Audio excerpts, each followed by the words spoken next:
যে বয়সে সবাই নিশ্চিন্তে অবসর জীবন কাটায় সে বয়সে ডক্টর ইউনূসের ভেতর যেন তারুণ্য ভর করেছে। ৮৪ বছর বয়সে ডক্টর ইউনূস যেভাবে ছুটে বেড়াচ্ছেন তা বিস্ময়কর। প্রধান উপদেষ্টা হিসেবে দায়িত্ব নেয়ার পর থেকে এখন পর্যন্ত তিনি ৭টি গুরুত্বপূর্ণ বিদেশ সফরে গেছেন। বাংলাদেশের মতো তুলনামূলক ছোট দেশের প্রতিনিধি হয়েও ডক্টর ইউনূস পেছনে ফেলেছেন নরেন্দ্র মোদীকে। না, ক্ষমতা আর প্রতিপত্তিতে নয়, সম্মান, গ্রহণযোগ্যতা, অর্জন আর শিক্ষা, এসব দিকে ডক্টর ইউনূস নরেন্দ্র মোদীর থেকে কয়েকশো মাইল এগিয়ে। ডক্টর ইউনূস একজন অর্থনীতিবিদ, শিক্ষক, নোবেলজয়ী ও সরকার প্রধান। সেখানে নরেন্দ্র মোদীর পরিচয়টা শুধুই রাজনৈতিক। তিনি একসময় চা বিক্রি করতেন, সেখান থেকে রাজনীতিতে এসে সফল হয়েছেন। ডক্টর ইউনূস কোন কোন বিষয়ে নরেন্দ্র মোদীর থেকে এগিয়ে বিস্তারিত জেনে নেওয়া যাক।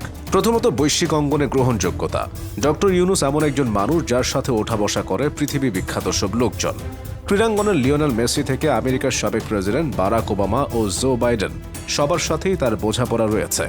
এমনকি উন্নত বিশ্বের নামকরা দেশ কানাডার পাঠ্য বইতে তার এবং তার প্রতিষ্ঠানের কথা উল্লেখ রয়েছে।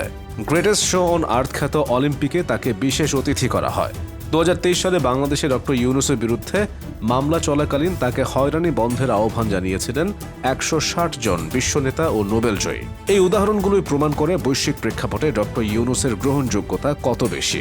অন্যদিকে ভারতের সরকার প্রধান হিসেবে বিশ্বাঙ্গনে নরেন্দ্র মোদীর প্রভাব থাকলেও সেটা নির্দিষ্ট গণ্ডিতে সীমাবদ্ধ। ডক্টর ইউনূসের মতো তিনি একাধিক ক্ষেত্রে বিচরণ করতে পারেননি। পৃথিবীতে মাত্র ৭ জন ব্যক্তি রয়েছেন যারা একসঙ্গে নোবেল পুরস্কার, আমেরিকার প্রেসিডেন্সিয়াল অ্যাওয়ার্ড এবং কংগ্রেশনাল গোল্ড মেডেল, এই ৩টি পুরস্কার পেয়েছেন। এই ৭ জনের একজন হলেন ডক্টর ইউনূস। এদিকে নরেন্দ্র মোদীর ঝুলিতে বিভিন্ন সম্মাননা থাকলেও নোবেল বা সেই পর্যায়ের বড় পুরস্কার নেই। শুধুমাত্র সম্মাননা আর অর্জনেই নয়, শিক্ষাগত যোগ্যতাতেও ডক্টর ইউনূস নরেন্দ্র মোদীকে পেছনে ফেলেছেন। ডক্টর ইউনূস ঢাকা বিশ্ববিদ্যালয়ের অর্থনীতি বিভাগ থেকে ১৯৬০ সালে বিএ এবং ১৯৬১ সালে এমএ সম্পন্ন করেছিলেন। এরপর ১৯৬৫ সালে মার্কিন যুক্তরাষ্ট্রে পড়াশোনার জন্য ফুলব্রাইট স্কলারশিপ পেয়েছিলেন এবং ১৯৭১ সালে ভ্যান্ডারবিল্ট বিশ্ববিদ্যালয়ের graduate program in economic development থেকে অর্থনীতিতে পিএইচডি ডিগ্রি অর্জন করেছিলেন। পড়াশোনার শেষে তিনি দেশ বিদেশের বিভিন্ন বিশ্ববিদ্যালয়ে শিক্ষকতাও করেছেন।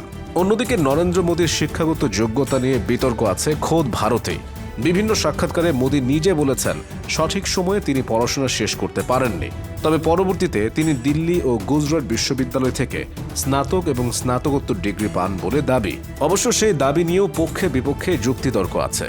চিন্তাভাবনা আর দূরদর্শিতাতেও নরেন্দ্র মোদীর থেকে যোজন যোজন এগিয়ে ডক্টর ইউনূস। তার বিখ্যাত ৩-০ তথ্য হইচই ফেলে দিয়েছে সারা বিশ্বে। ৩-০ তথ্য অনুযায়ী পৃথিবীকে বসবাস উপযোগী করে গড়ে তুলতে হলে আমাদের মাত্র ৩টি শূন্য অর্জন করতে হবে। সেগুলো হলো শূন্য দারিদ্র্য, শূন্য বেকারত্ব এবং শূন্য কার্বন নিঃসরণ, যা ডক্টর ইউনূস বহু আগেই বুঝতে পেরেছিলেন। ডক্টর ইউনূস দারিদ্র্য বিমোচনের একটি নতুন দর্শন প্রতিষ্ঠার কারিগর। ক্ষুদ্র ঋণের মাধ্যমে তিনি বিশ্বকে দেখিয়েছেন কেবল দাতা সংস্থা বা সরকারি উদ্যোগী নয়, বরং সাধারণ মানুষও নিজেদের ভাগ্য গড়ে নিতে পারে। তিনি এমন এক বিশ্ব কল্পনা করেন যেখানে কেউ দারিদ্রতায় জর্জরিত থাকবে না। এদিক থেকে নরেন্দ্র মোদীর চিন্তাভাবনা এবং তার অবস্থান স্বাভাবিকভাবেই ভারত নির্ভর।